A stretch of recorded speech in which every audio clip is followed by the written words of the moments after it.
Alright, welcome ladies and gents. The Doctor Who ratings continue to decline.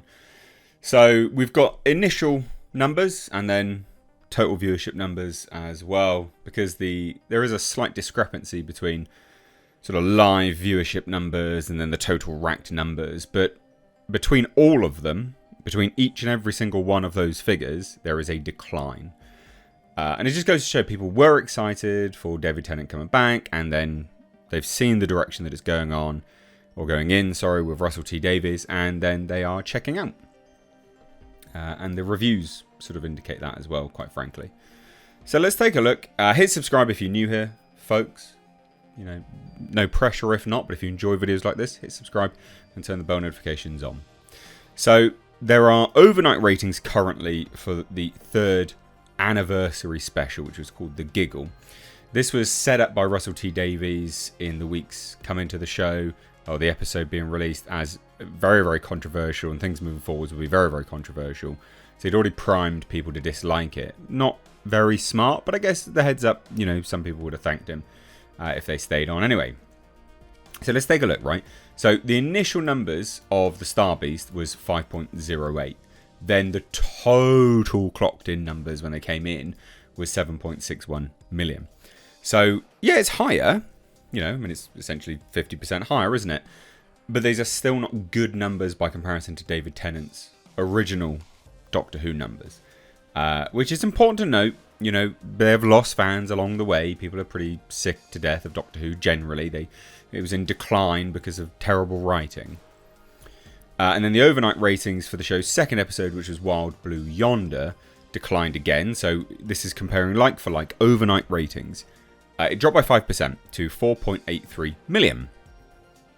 Then the total numbers, when all calculations were done, all is said and finished, is 6.9 million viewers. So, yeah, a decline of 10% from the first episode. That's not small. That's big. That's a big amount to drop. Not a small amount at all. Now, The Giggle saw its overnight ratings decline again. So we're comparing overnight like for like. We'll get the official numbers coming in soon when it all is said and done. But this is still a very, very clear decline in viewership. And they've dropped to 4.62 million viewers. Now, it's important to note, I think, in the UK, just, you know, FYI, is that that's a 4.3% decline, by the way. And 9% from the first episode. So nearly 10%. But it's important to know, if you're in the UK and you're watching this, and you know, there's a lot going on currently. You know, we're nearing the Christmas period where people are going to get time off, kids are going to get time off, etc. So I'm sure that has something to do with it, maybe for this week. But overall, no, that's got nothing to do with it, because it keeps declining every single time. It may be that this week especially is suffering the overnight viewers, because people are busy with Christmas and festive things. That could be true. We'll have to wait for the overall final calculations to come in to fully, decide whether that is the case or not. We'll see. We will see. Side note as well, by the way, BBC has begun copyright claiming videos which have anything in it content-wise of Doctor Who, basically. So, where is it? I've got a quick. This is important to note because they're clamping down on it. So, copyright claim here. So they've randomly copyright claimed it. I mean, yes, there's a little bit in there, but it's commentary and critique. And then there's another video that they've copyright claimed as well. So they're really going to war on people criticising Doctor Who. So they're well aware. The BBC is well aware that it's not being well received. Let's put it that way. These are manual claims, by the way. This is someone literally scrolling, being paid by the BBC to literally scroll through YouTube and initiate copyright claims against people that are being negative, which is massively petty and pathetic. And it's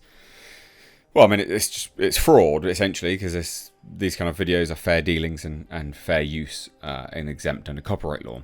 So the series is not being well received at all by those people that are actually watching it. So the Star Beast, the first one, is a 5.2 rating out of 10. Terrible. While Blue Yonder, 6.5 out of 10. Went up a little bit. But that's because people switched off, right? If you're losing how many people was it? It was like 10%, wasn't it? Yeah, so you're losing like 10% from the first episode. Yeah, it's probably going to go up because the only people watching it, or displaced in people, the amount of people liking it versus disliking it begins to get displaced as people drop off. So there's a high percentage of people that like it versus dislike it that are watching it. And The Giggle currently has a 7.5 out of 10 on IMDb. Again, because there's such a big decline in people watching it. And that's important. If it stayed the same and the ratings went up, then you would say, oh, well, people are actually liking it more. But if the viewership declines and then the ratings go up, it just goes to show that there's a displacement of people that like it versus dislike it, and the ratio is going more towards the people that like it because the people that dislike it have dropped off. I'm sure there'll be some disingenuous douche down below in the comments going, no, it's because it's really good. Oh, shut up. Anyway, so Rotten Tomatoes hates it, 43% average. And it's just been torn apart, right? So, and for comments like this, so Russell T Davies has announced the upcoming episodes will annoy people. Why are you saying that? So he said to Radio Times, the show is taking a sly step towards fantasy, which will annoy people to whom it's a hard sci-fi show. Episode 2 next year is wildly fantasy, completely making up scenarios on screen that we've never been able to show before, but the following episode is proper hard sci-fi. And Davies would further say even more stuff about things, says there will be controversial events in The Giggle. If you listen and watch the commentary on the iPlayer, I unroll a whole new Doctor Who mythology for you based around the events taking place, and I'm explaining this to David Tennant and his mind is exploding. That commentary will have absolutely exclusive information that will rock the world. I hope you'll all find it fascinating. It's a whole new way of looking at the history of Doctor Who, and I can't wait to see the reaction. There's been a bi-generation. There's 2 Doctors now. Just as an FYI. Spoiler alert for anyone that gives a shit. No one really cares. But basically what happened was the Doctor split into 2 people, David Tennant and Nkuti Gatwa. As a bi-generation. I'm sure that's a clear play on words, given Russell T Davies' ideological slant on this show at present. But it just goes to show that this is massively in decline. People just don't care about the show anymore. And again, yeah, you may say that the IMDb ratings are going up. It's only going up because the people that hate the show or dislike this current iteration of the show are stopping watching it. That's nothing to be proud of. In fact, that's really bad. What you'd like is that viewership goes up and then the ratings go up as well, because that indicates word of mouth is good, right? And again, there'll be someone disingenuous trying to argue that, but that's just basic maths. If you can't get that, I mean, God help you, how did you tie your shoelaces? So no, I'd love to hear your thoughts down below. This is officially dead. Drop them there. Hit subscribe if you're new here. Take care. Bye-bye now.